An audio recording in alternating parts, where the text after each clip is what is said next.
Ultimately, my coming out experience when playing football was an extremely negative one. There's no other way to put it. Unfortunately, I'd been playing football pretty much since I was, 8 or 9 years old. I came out when I was 15, and news got around. I wasn't shy about it, so news got around, and it reached my football team, and basically they cut me off.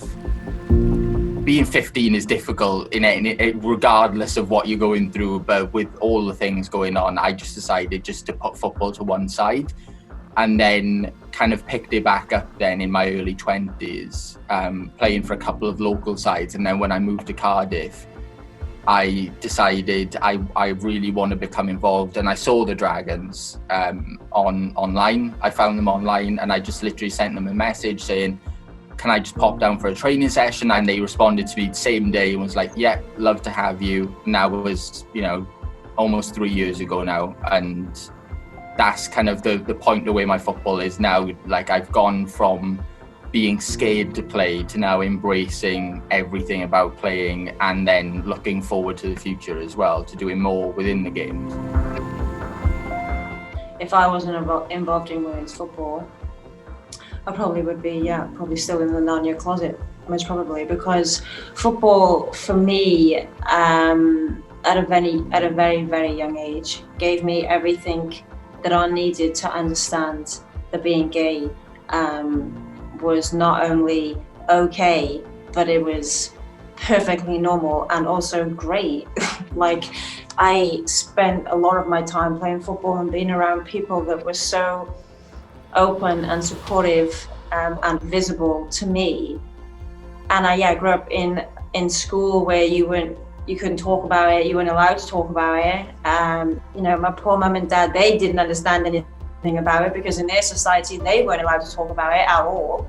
The only place where I knew in my life that being who I was remotely okay was football.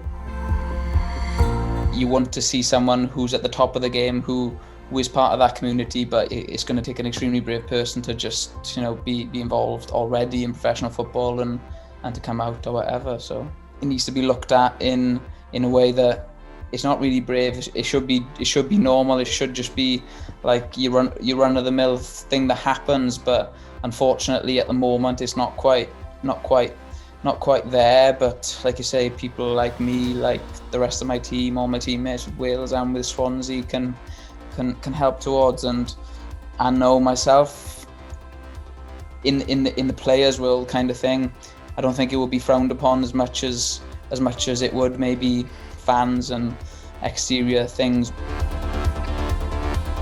Society is a big problem, but the only way you break society is having visibility of their role models and their inspirations, telling them that it's okay and inclusivity is vitally important.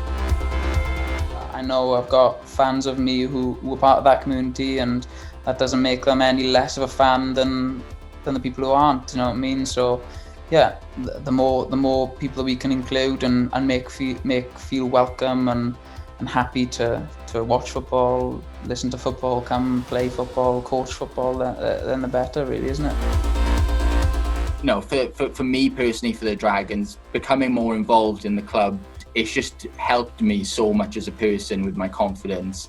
And it is because of the fact that when you're in that community and you care about everybody involved, it heightens your experience. It makes you feel proud when you step out on the pitch and you're sharing the pitch with those people. It makes me want to fight a bit harder for them. It makes me want to run that extra bit, or it makes me want to, put in that effort, because I know that everything I'm doing is worth it, and they make me feel like I'm a part of something that is more than just a football club. And I think that is the key thing that has drove my love and my passion for the Dragons, and why I want it to spread as far and wide as possible.